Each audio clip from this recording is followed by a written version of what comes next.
Tapi rival-rivalnya, BMW X1 dan Countryman, itu semua harganya sudah di atas dari mobil ini. Tapi dibandingkan dengan rival-rival tersebut, tidak ada yang menawarkan kenyamanan sehebat mobil ini. Once kita injak pedal gas lebih dalam, dia langsung downshift bisa sampai 2 gigi ke bawah. Tuh, langsung kita bisa memantau kan D3, D4 di sebelah kanan sini. Dan di mode sport.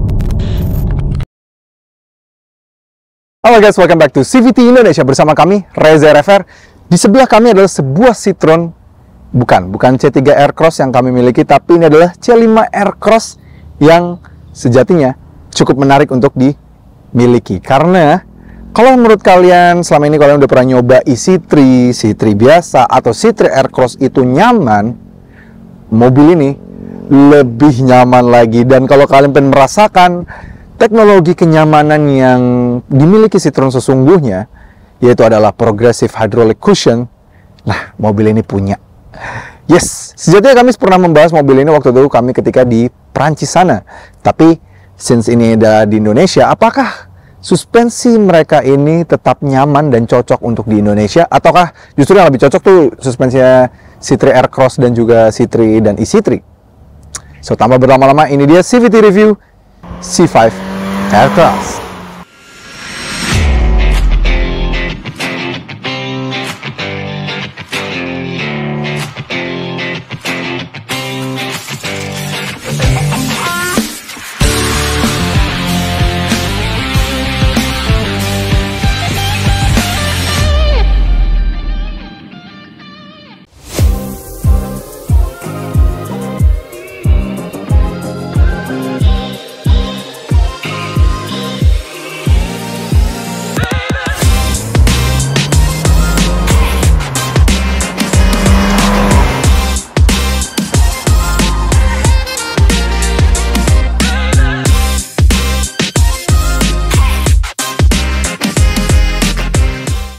Oke, ini dia C5 Aircross, mobil sebuah SUV, dimana dia kalau kita bisa melihat kayak ini adalah kakaknya dari C3 Aircross.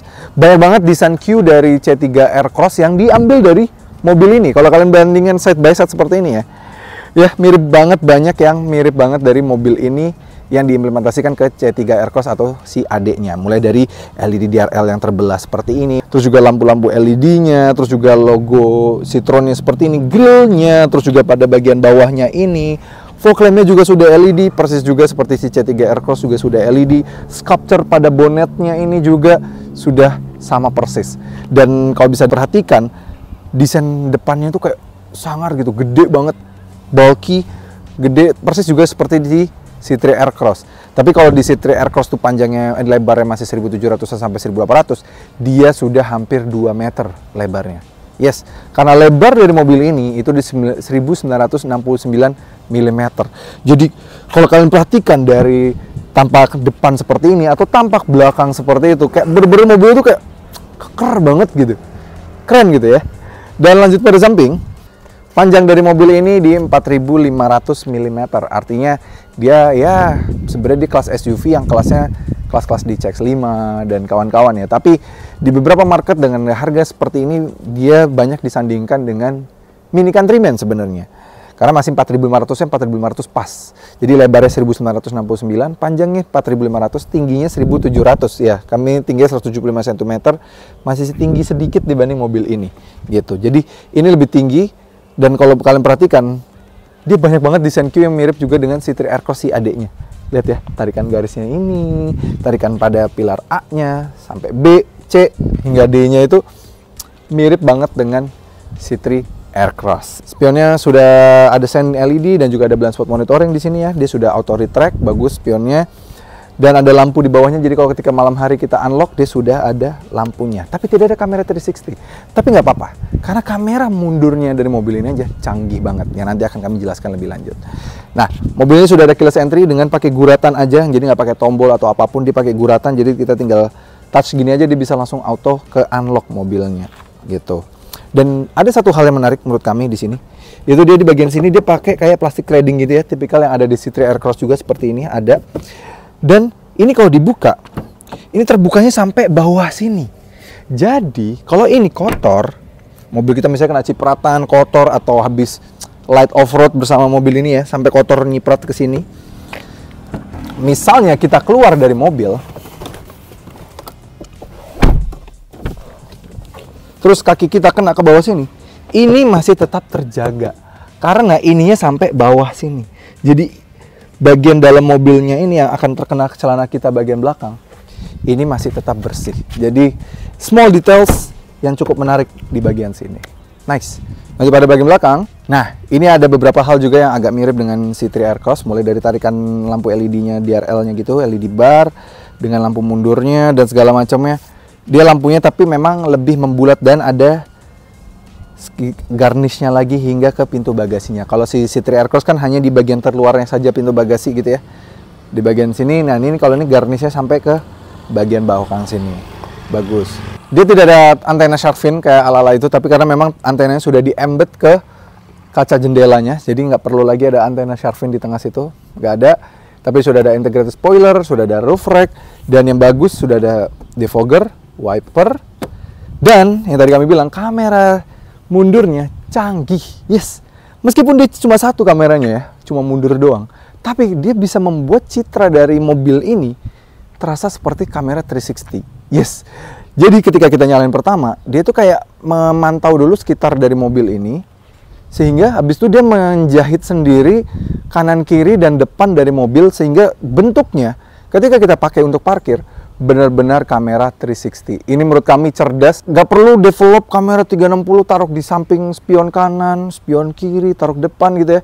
Cukup develop satu kamera aja mundur, tapi dibikin sangat canggih sehingga tidak perlu kamera 360. Jadi kita bisa tetap memantau kanan kiri dan depan belakang dari mobil ini ketika untuk diparkir, dan itu padahal dari hanya satu kamera ini saja. Jadi angle dari kamera ini sudah sangat di-adjust supaya bisa mendapat sekitaran dari mobil ini.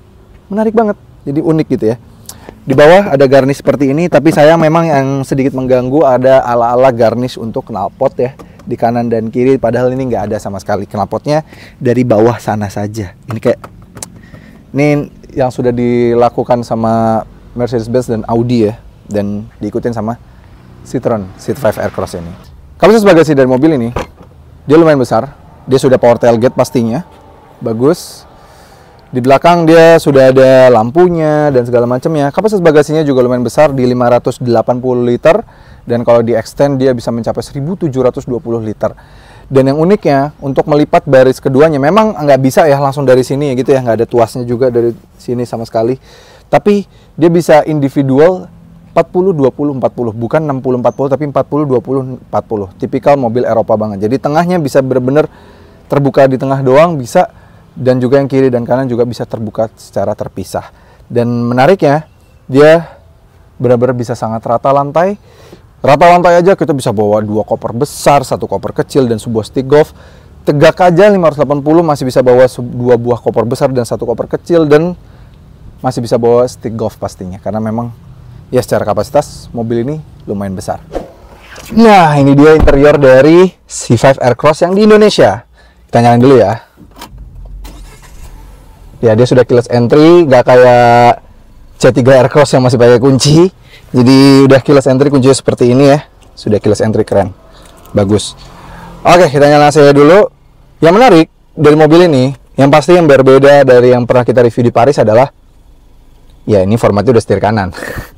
Kalau dulu kita review adalah di setir kiri, dia masih sudah di setir kanan. Dan beberapa fitur memang sudah di-adjust di sini. Yang menarik di sini, pastinya penggunaan bahan materialnya sama baiknya seperti yang di Perancis ya. Sudah ada jahitan asli, ini sudah soft touch, warna biru jahitannya, keren banget ya. Di sini juga ada jahitan, keren. Speedometernya sudah 12 inci digital, dan yang mau ditampilkan banyak banget, mulai dari fuel consumption, terus juga navigation. Dia bisa sudah pakai maps kita di sini, bisa kelihatan ya. Bisa ditampilkan juga di daerah sini, jadi bagus banget, dan juga bisa personal bisa kita atur sendiri, kita mau gantinya apa, informationnya apa, dan segala macamnya. Jangan juga minimum, jadi cuma speedometer dan RPM dan juga transmisi gitu ya. Dan ada dials. Nah, dialsnya ini kita bisa melihat range kita, terus juga kilometer per liter kita. Dia juga sudah bisa melihat trip 1, kilometer per liter 1. Banyak banget. Dan yang bikin unik, jadi kalau untuk ganti-ganti itu di yang bagian kiri sini, atas bawah dan segala macam. Tapi kalau mau ganti informasi ke kanan dan kiri, itu pakai yang ada di tuas wiper dan lampu di bagian kanan sini. Gitu. Jadi tipikal mobil Eropa yang lama ya. Jadi memang agak sedikit butuh adjustment. Tapi memang ya once kalian bisa, once kalian ngerti, itu pasti kalian akan paham pastinya gitu. Layar head unitnya 10 inci, sama seperti yang digunakan adiknya, C3 Aircross gitu ya. Dia sudah support Bluetooth, USB gitu ya, iPod, sudah bisa semuanya.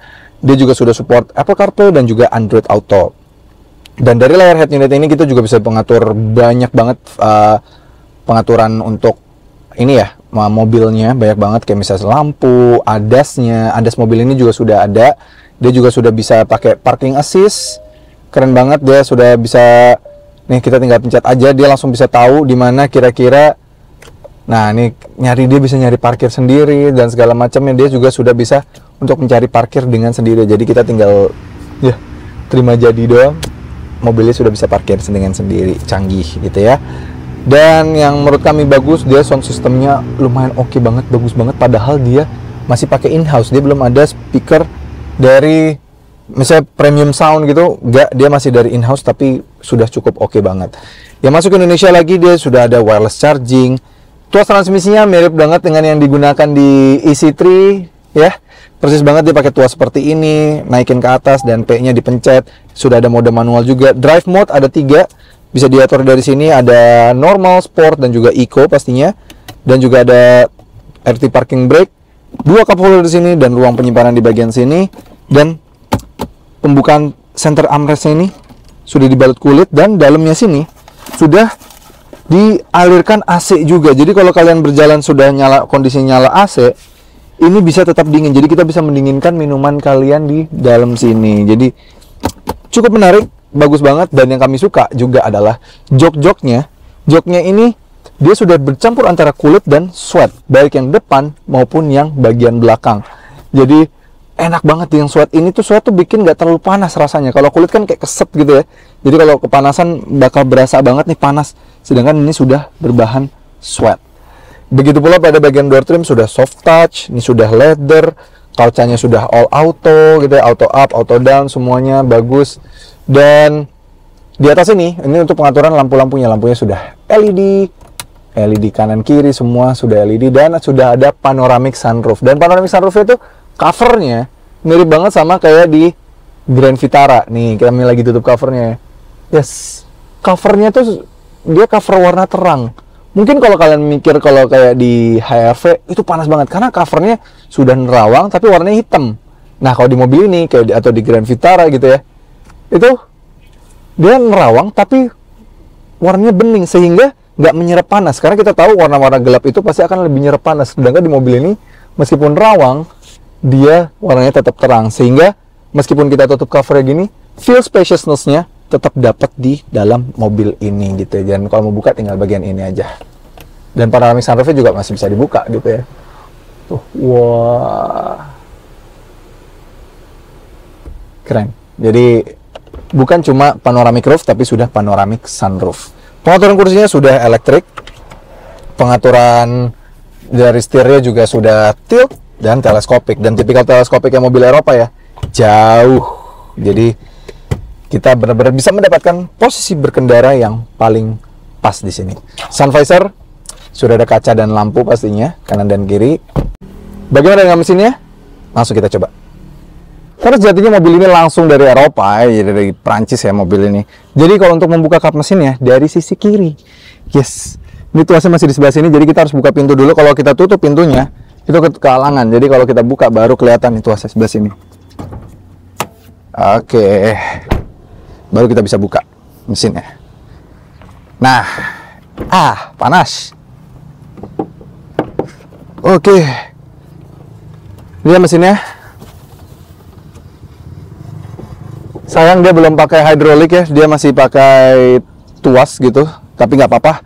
Mesin mobil ini adalah mesin PureTech dengan tenaga 165 horsepower, 1600 cc turbo, 165 horsepower dan torsinya 240 Nm.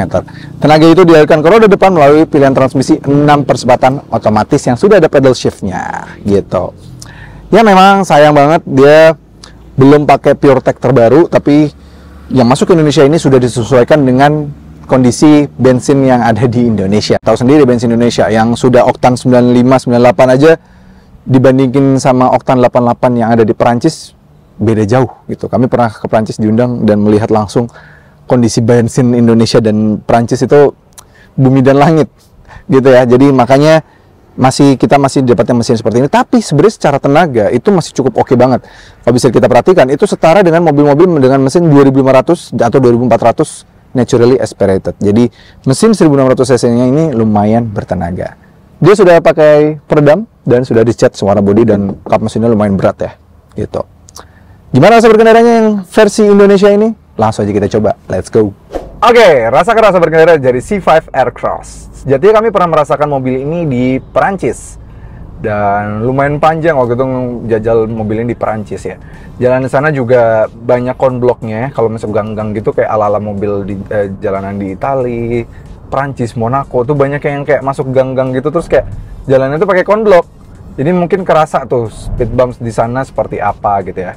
Tapi kan mobil ini juga dijual di Indonesia. Nah, gimana rasanya kalau mobil ini di jalanan Indonesia yang mana banyak potholes, speed bumps, terus banyak jalanan nggak rata gitu ya. Nah, ini bagaimana mobil ini bisa handle itu semua. Nah, yes, mobil ini sudah dilengkapi dengan progressive hydraulic cushions, yang mana itu adalah paten suspensi dari Citroen yang dulu bahkan pernah mau dibayarkan oleh Mercedes-Benz dan juga Rolls-Royce, karena mereka bisa membuat sebuah suspensi yang sangat cerdas, sangat nyaman, tapi untuk mobil-mobil sebenarnya yang cukup terjangkau. Karena sejatinya kalau Citroen di Eropa, di Prancis, itu dari tadi kita ngeliatin speed bumps ngobrol biasa aja ya. Ini speed bumps BSD yang paling tajam gitu ya. Tuh. Santai aja gitu. Karena memang progressive hydraulic cushions-nya ini benar-benar empuk banget. Dia bisa membaca pergerakan speed bumps, pothole gitu ya. Dia langsung bisa memberikan ayunan yang sangat baik. Dia tidak yang ngayunnya tuh berlebihan, tapi meredam dengan sangat baik tuh, lihat. Wah, gila luar biasa. Bahkan di dalam suaranya pun juga teredam dengan sangat baik. Jadi suaranya nggak gabruk karena memang peredaman dari mobil ini juga sangat bagus. Sudah ada cocoon effect juga yang memang juga sudah turun ke kelas C3 Aircross, juga sudah pakai teknologi cocoon effect-nya mereka ya. Jadi sangat luar biasa kedap, ditambah lagi dengan bantingan suspensi yang sangat luar biasa menurut kami. Jadi ini enaknya bantingannya luar biasa banget. Jadi progressive hydraulic cushions itu dia kayak menggunakan sistem hidrolis dari sebuah mobil yang pada umumnya ada beberapa mobil yang pakai hidrolik ya. Tapi dia lebih cerdas dibandingkan dengan hidrolik tersebut. Dia mulai dari ke sudut kemiringan dari suspensinya juga diatur. Dia juga sudah mengerti kapan dia harus akan digunakan lewat speed bump seperti ini. Dia akan tahu dia transfer suspensinya nggak akan terlalu bergoyang sama sekali. Jadi ini kalau angle dari luar ya, kelihatan dia kayak mobilnya anteng banget, tidak terpengaruh sama sekali dengan goyangan speed bumps. Sehingga efek dari dalam mobil rasanya tuh kayak nggak ada goyangan sama sekali. Memang ada suara sedikit kayak ber gitu ya. Tapi nggak terlalu ngaruh banyak ke dalam kabinnya. Bantingan suspensi seperti ini ketika kami lewatin jalanan yang jelek, speed bump seperti ini, potholes gitu ya, polisi tidur yang lumayan dalam gitu, ini benar-benar sangat luar biasa karena dia bisa meredam dengan sangat baik tanpa membuat goyangan yang berlebih terhadap si mobilnya. Nah, bagaimana dengan posisi mengemudinya? Posisi mengemudinya pernah kami bahas juga waktu di Perancis. Ini mobil benar-benar raised up, dia lebih tinggi ya, walaupun sebenarnya kalau di kelas-kelas kayak gini nih, dia lawannya jadi kayak ke kelasnya Countryman dan kawan-kawan ya. Jadi bukan yang gede-gede banget, tapi udah lumayan besar. Tapi dibandingkan dengan Countryman, sejatinya dia dimensinya juga lebih besar. Sudah di 4500 mm. Kalian bisa lihat sendiri juga dari belakang mobilnya kayak, keker gitu ya. Berotot banget dari belakang ketika kami ambil rolling shot mobil ini dari belakang tuh kelihatan banget mobilnya tuh keker banget gitu.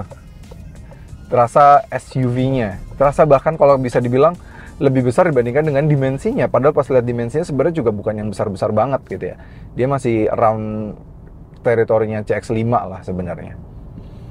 Dan posisi duduknya tuh enak banget, apalagi dia sudah elektrik ya, pastinya pengaturan semuanya udah elektrik, joknya menarik, dan juga joknya sendiri dia cushion kanan kirinya sudah seperti sudah sangat besar side supportnya kanan kiri, headrestnya juga enak, empuk banget joknya, dan kalau kita sentuh tangan di kanan sini juga sudah pakai kulit, armrestnya juga sudah pakai kulit.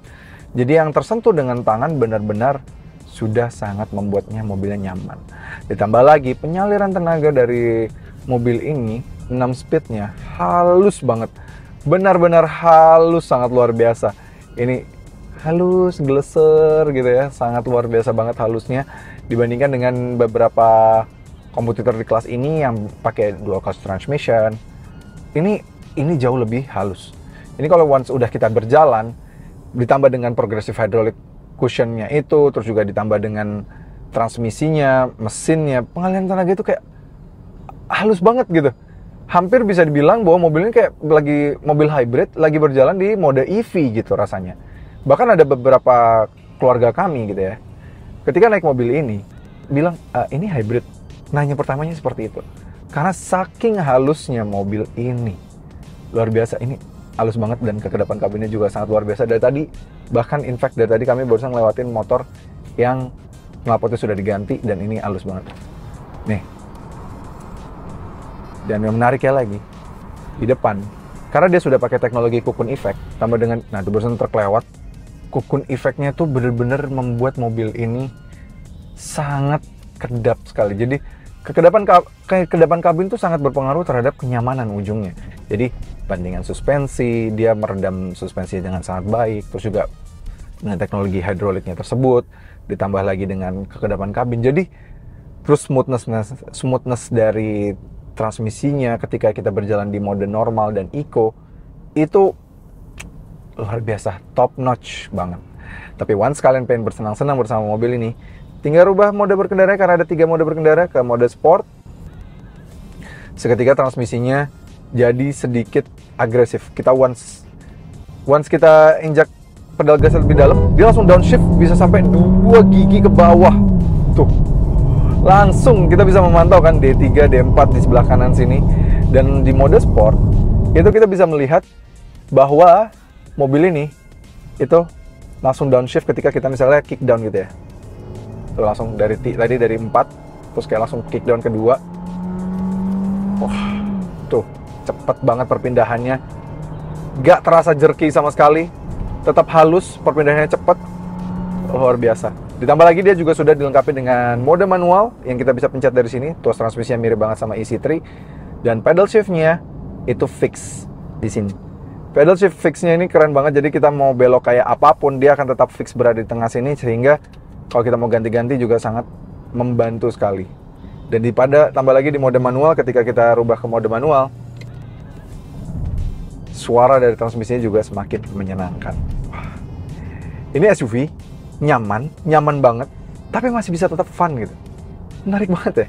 Citroen, pantas juara dulu, sering banget juara di rally ya. Memang mereka bisa membawa identity mereka, karakter mereka, dan juga sejarah mereka yang panjang di dunia rally ke sebuah mobil mereka yang even bentuknya sebuah SUV seperti ini. Dan meskipun nyaman, sistem suspensi hidroliknya itu tetap bisa membuat mobil ini handlingnya tetap sangat baik. Meskipun kalau dari belakang itu bentukannya kayak gambot banget gitu ya, gede, badannya dimensinya juga memang besar kalau dibandingkan dengan C3 Aircross gitu ya. Dia panjangnya sudah 4.500-an, tapi ini nggak ada limbungnya sama sekali. Tuh, kalian bisa melihat badan kami tidak terlalu tergoyang atau terbelok miring gitu ya sama sekali. Ini benar-benar membuat kita masih keep in place. Jadi meskipun dia nyaman, smoothness-nya terjaga, tapi surprisingly, ini kalau mau berbelok dengan mobil ini masih enak banget. Gejala understeer masih bisa gak ada sama sekali. Itu barusan kami berbelok dengan sangat cepat seperti itu aja. Bener-bener mobilnya tuh nge-grip banget, masih kita belok kiri dengan cepat juga masih bisa dengan sangat baik menahan mobilnya di tempat. Jadi enak banget kita belok lagi cepat seperti ini. Bahkan digitan suara ban aja nggak terlalu terdengar. Karena apa? Karena bener-bener dia keep kita in place.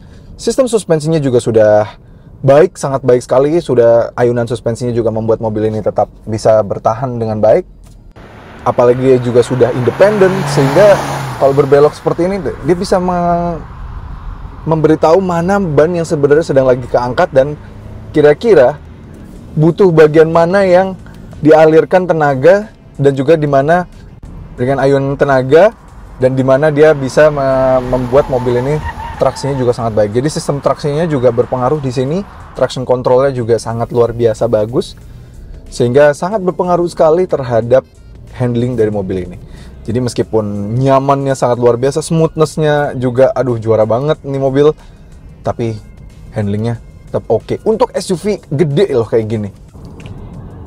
Oke, bagaimana dengan efisiensinya? Dari mesin 1600 PureTech-nya ini memang efisiensi bukan jadi yang juara untuk rute dalam kotanya.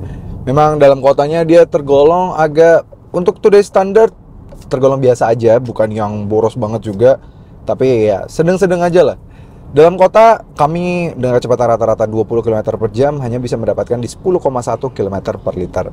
Tapi rute luar kotanya dia memang kayaknya karakter dari mobil ini untuk cruising gitu ya, apalagi kecepatan 100 km per jam dia bisa menahan di kecepatan di RPM putarannya tuh nggak nyampe 2000, di 1900-an RPM, sehingga untuk rute luar kota kami masih bisa mendapatkan 17,8 km per liter. Jadi ya kalau dirata-ratakan sih sekitar 113. Jadi kalau misalnya dengan kapasitas tangki mobil ini lumayan lah bisa berjalan lumayan jauh.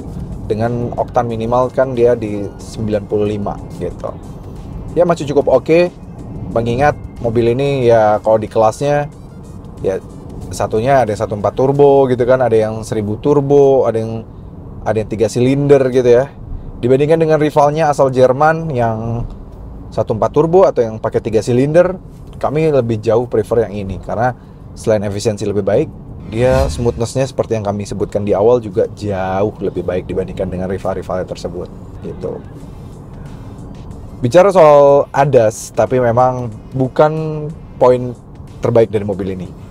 Meskipun dia sudah dilengkapi dengan blind spot monitoring yang ada di spion kanan dan kiri, lumayan oke, dan kamera mundurnya yang canggih tersebut gitu ya. Tapi dia fitur seperti adaptive cruise control memang belum ada di sini. Dia hanya ada disematkan cruise control biasa yang penempatannya ada di bawah sini kiri. Dia pengaktifannya juga ya butuh waktu untuk adjustment, bukan familiar kita. Dia ada di bawah kiri sini gitu. Dan dia juga sudah ada limiter. Tapi sisanya lane keeping assist, forward collision mitigation memang masih belum ada untuk yang varian yang hadir di Indonesia. Meskipun ya memang waktu kami coba waktu di Prancis memang sudah ada ya. Tapi at least blind spot monitoring, red cross traffic alert sudah ada, sehingga ya at least ada satu fitur yang lumayan membantu untuk mengurangi terjadinya hal-hal yang tidak kita inginkan. Yes, bagaimana rasanya dikemudikan bersama mobil ini? Dengan harga mobil ini sejatinya sudah tembus di 900 jutaan. Pastinya pemilik dari mobil ini lumayan inilah ya, pasti orang yang sudah jadi bos atau segala macamnya pasti pengen juga merasakan mobilnya berada di belakang sini. Dan dari tadi kami melewati speed bumps di daerah BSD yang terkenal sangat keras ini, dan jujur ini nyaman banget sih di belakang sini. Jadi baik di depan maupun di belakang, kami sudah ngolong juga dari set suspensi dari mobil ini. Dia tuh kelihatan banget ya, pernya itu gede banget. Jadi wajar dia bisa mengabsorb bantingan dan juga speed bumps yang cukup besar atau cukup keras seperti layaknya di BSD ini. Jadi bantingan suspensinya keras dan segala macamnya. Jadi gak ganggu sama sekali, bener-bener even di belakang sini nyamannya sangat luar biasa. Dan tambah lagi tidak layaknya seperti mobil-mobil Eropa ya, yang biasanya mobil Eropa tuh bantingan suspensinya suka keras dan juga tambah lagi joknya juga kayak meskipun tebel tapi keras gitu ya. Nah di mobil ini enggak, meskipun tebal tapi dia tetap empuk seperti ini. Ini empuk, dia sama seperti di depan, bahannya bercampur antara leather dan juga alcantara atau sweat lah ya. Di belakang sini dengan jahitan warna birunya ini bagus banget, tapi memang agak disayangkan sedikit dia belum disematkan armrest hingga di belakang sini. Jadi kayak mungkin karena bentukan dari kursi ini tuh kayak tiga kursi dijadikan bench gitu ya. Sebenarnya kayak terpisah semua gitu. Jadi bahkan kalau kita mau ngerebahin yang bagian yang kita dudukin ini, itu tidak tersambung dengan yang sebelahnya. Jadi kita mesti mau tegak nih ya. Yang ini tegak. Ini bisa dibikin tegak, bisa dibikin rebah banget kayak gini. Nah ini kanan dan kiri bisa beda-beda gitu loh ketinggiannya. Karena memang ya masing-masing individual. Karena dibuat untuk bisa kalau satunya terlipat dan segala macamnya gitu. Tapi overall, jujur di belakang sini sih nyaman banget. Kedepan kabinnya juga luar biasa. Sudah ada AC, sudah ada USB-A. Dan even di door trim juga sudah ada kulit juga. Ya, bandingkan suspensi sih nggak beda jauh sama di depan. Oke, bagaimana dengan akselerasi dari mobil ini? Yes, mobil ini sudah diimbui dengan mesin 1600 cc turbo. Dan itu tenaganya setara dengan mobil 2400 cc naturally aspirated. Jadi lumayan oke banget. Oke, kami sudah coba mobil ini beberapa kali. Akselerasi terbaik itu adalah ketika kita rubah ke mode sport saja. Dan nanti to the point di transmisi di D-nya itu nanti ada tulisan S-nya gitu ya. D1S gitu. Mobil sudah diimbuhi dengan 6-speed auto. Memang ada pedal shift, kita bisa pakai mode manual juga gitu ya. Tapi kami sudah tes yang paling cepat justru dari transmisi otomatisnya ketika untuk berakselerasi gitu. Jadi langsung aja kita coba, matikan AC. Gas dan rem dan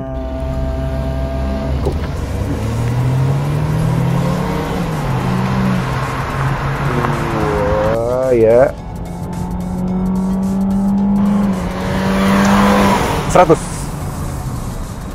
0 sampai 100 tuntas dalam waktu 9,7 detik. Wow, luar biasa sekali. Sudah di kepala 9 untuk SUV yang dimensinya lumayan besar seperti ini.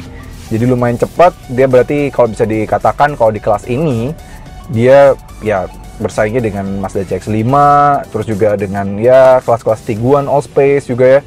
Dia termasuk cukup cepat. Karena kalau dibandingkan dengan Tiguan Allspace ini lebih bertenaga, akselerasinya juga jauh lebih baik dibandingkan dengan Tiguan Allspace. Menarik banget ya.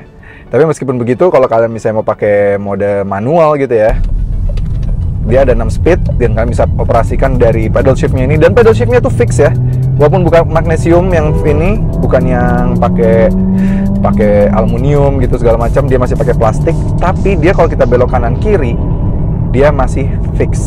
Ketika berganti di kecepatan di RPM mentoknya gitu ya, di red line-nya, itu kalau kalian perhatikan di RPM-nya tuh kelihatan ada kayak langsung ke warna merah gitu, keren gitu. Jadi kayak feels sportiness-nya dapet banget gitu di sini. Ini downshift, dapat kan, kita, tuh langsung merah tuh di situ, tak gitu, keren deh, jujur. Jadi walaupun bentuknya SUV, ini feel sportingnya dapat banget.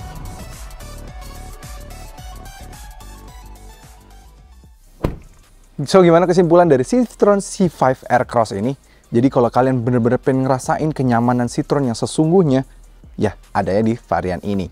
Memang harganya dibanderol dengan harga 900 jutaan. Tapi kalau kalian ingat, lawan dari mobil ini itu dia kelas-kelasnya BMW X1, Countryman, terus juga Tiguan Allspace. Yang mana yang dari semua itu yang paling terjangkau malah cuma si Tiguan Allspace. Tapi rival-rivalnya BMW X1 dan Countryman itu semua harganya sudah di atas dari mobil ini. Tapi dibandingkan dengan rival-rival tersebut, tidak ada yang menawarkan kenyamanan sehebat mobil ini. Harus kami akui, kalian coba sendiri, C5 Aircross ini nyamannya di atas kertas, juara banget. Nyaman, desain wise juga keren, gagah gitu ya. Dan kalian bisa merasakan apa sih alasan Mercedes-Benz dan juga Rolls-Royce bisa sampai tertarik untuk membayar copyright dari progressive hydraulic cushionnya dari si Citroen ini. So itu aja review dari kami. Jangan lupa like video ini, subscribe ke channel YouTube CVT Indonesia, dan nyalakan lonceng notifikasi. Main-main juga ke Instagram kami di @cvt.indonesia dan TikTok kami @cvt Indonesia. Dan bagi kalian tertarik untuk meminang Citroen yang sudah dijual di Indonesia, bisa melalui website kami di cvtindonesia.co.id. Sampai ketemu lagi di video berikutnya.